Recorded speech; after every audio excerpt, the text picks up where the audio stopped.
Protecting yourself against financial disaster. Hello, welcome to Women's Financial Empowerment Group. I'm your host, Ruth Agbeloso. Thank you so much for visiting my channel. If this is your first time, please go ahead and subscribe, like this video, and share it with your friends. If you've been here before, please go ahead and like, share, do all those wonderful things. And don't forget to hit the notification bell. That way you'll know whenever I upload a new video. On this channel, I discuss making money, saving money, investing money, and more. So you're going to want to come back to hear what I have in store for you. I am a financial coach, and it's my job to help you get from point A to point B on your financial journey. So if you think that financial coaching or financial consulting may be right for you, go ahead and see my information in the description box, and let's figure out whether or not we'd be a good fit to work together.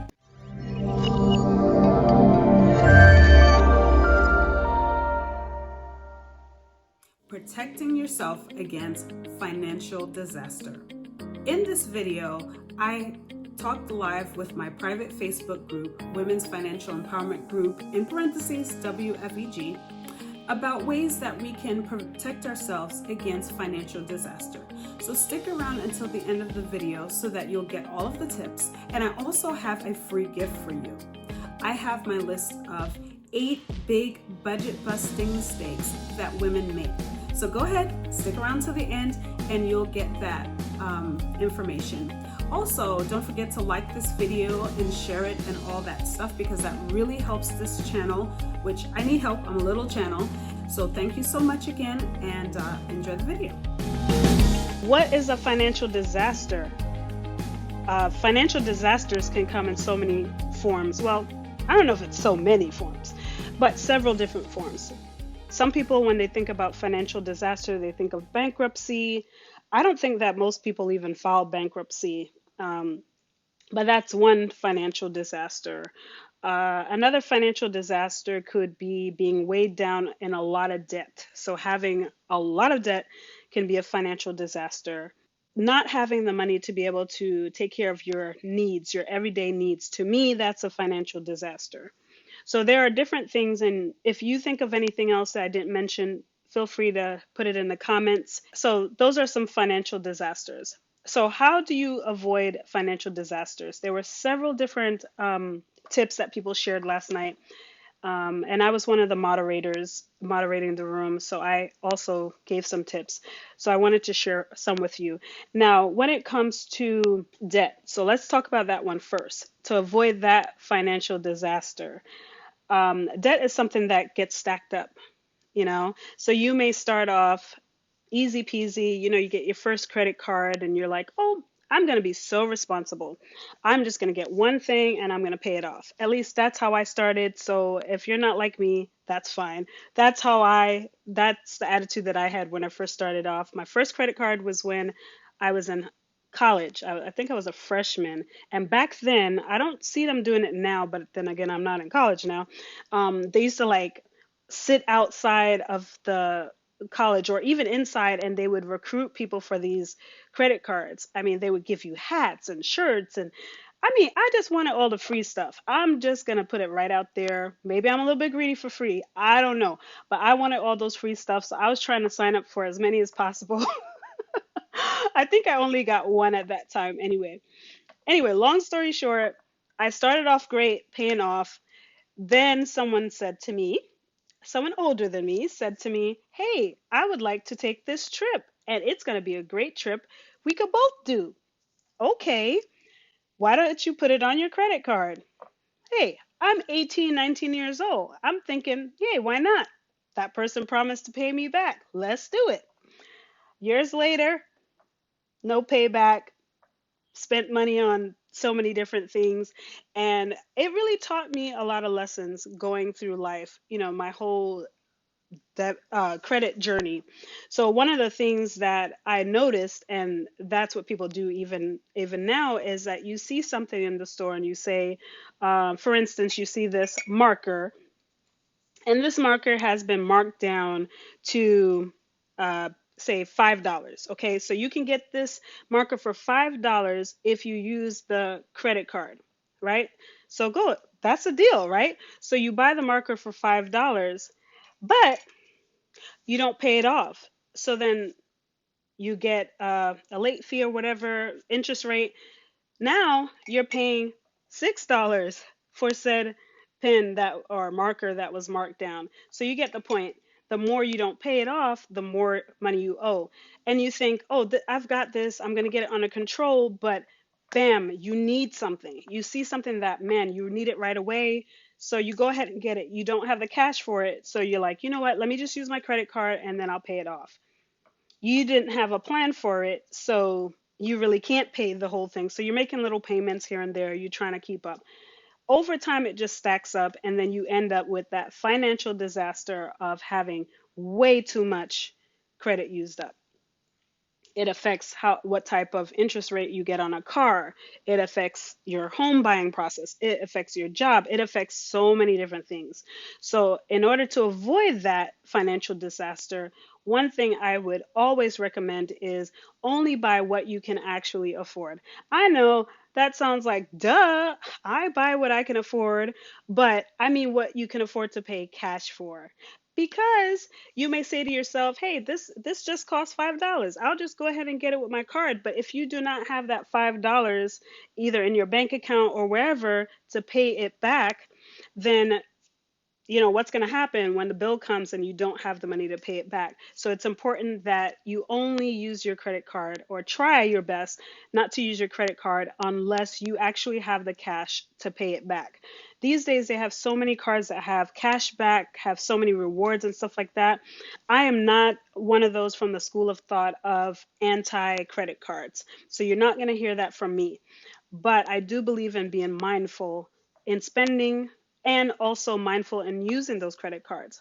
So, yeah, it's okay to use a credit card, but you should have the cash to pay it back. It shouldn't be like, oh, I can afford to buy this because I have the credit card, but your bank account is saying something totally different. So that's one tip about the credit. Make sure you pay down your credit.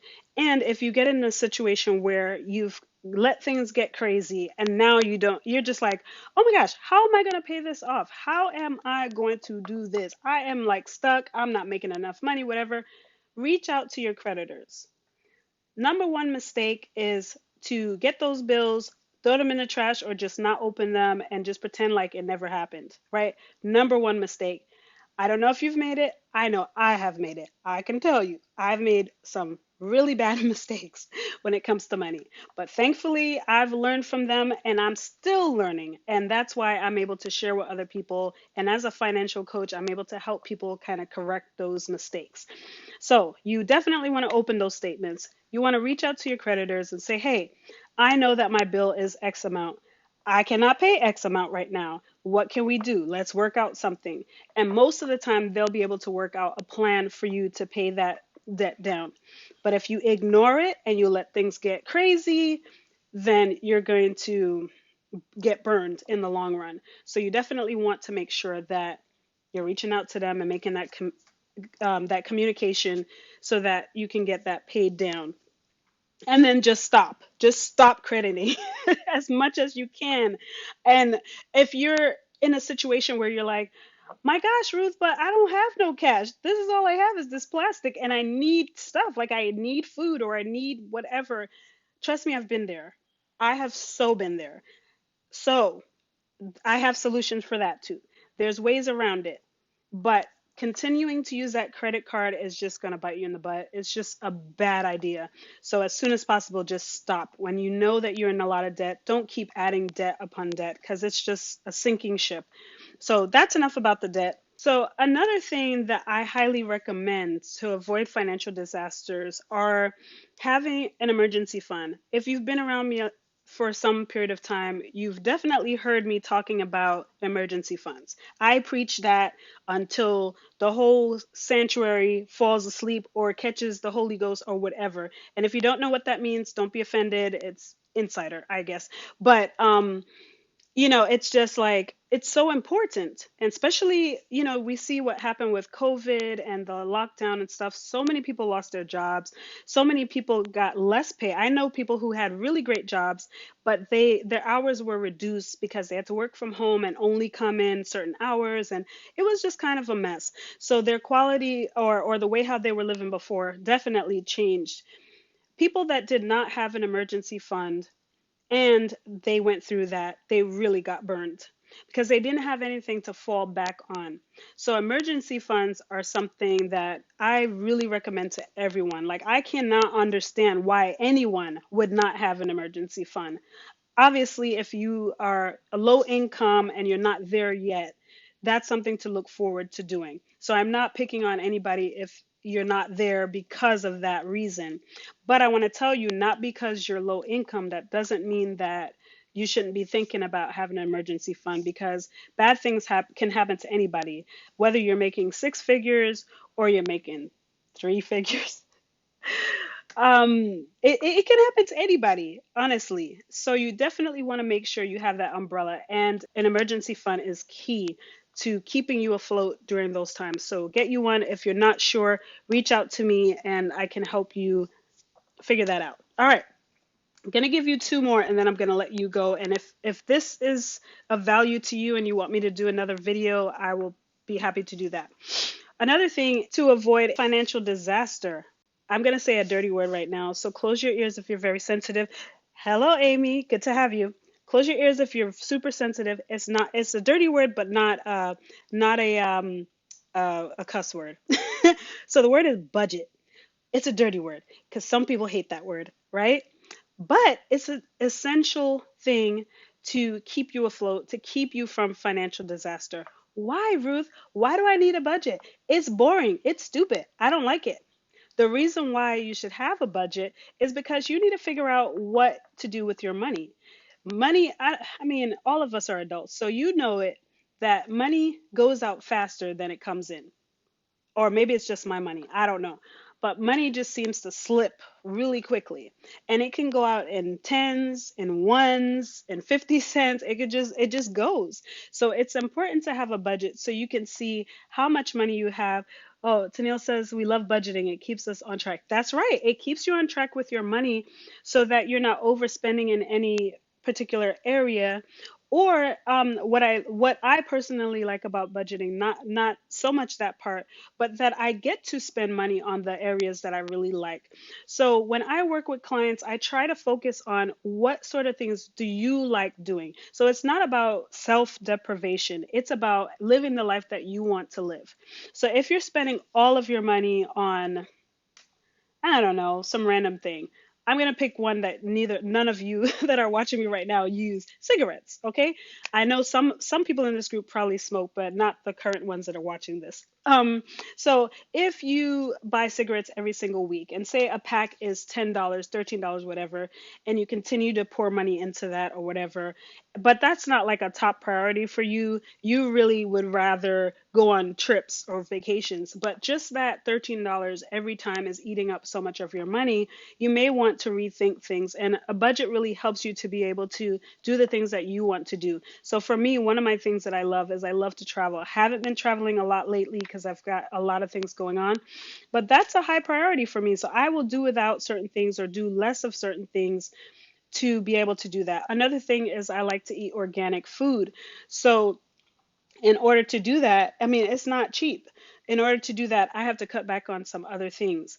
So budgeting allows you to control your money so that it works for you the way you want it to work for you. And again, that's another area that I help people with. So if you need help figuring out your budget, I'm your girl. Educating your children about finances. And the reason why that's a great way to avoid financial disasters is because as children grow up, they have more responsibility for themselves.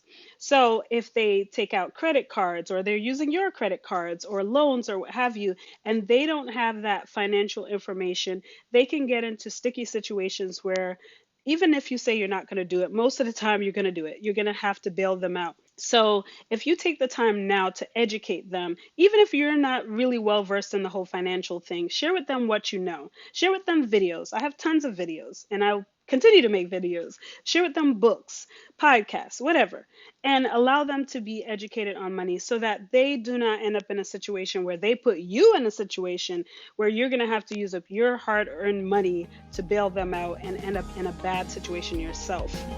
Thanks again for watching this video. I hope it was helpful to you. Please go ahead and see the information in the description box for how you can get my list of 8 big budget busting mistakes that women make. And all you have to do is fill out your information and you'll get immediate access to that. And I hope that will really help you out. Please go ahead and leave a comment of extra tips that I didn't mention or whatever videos that you'd like to see me make. Thank you so much again for watching, and remember, change your mind, change your pocketbook. Goodbye now.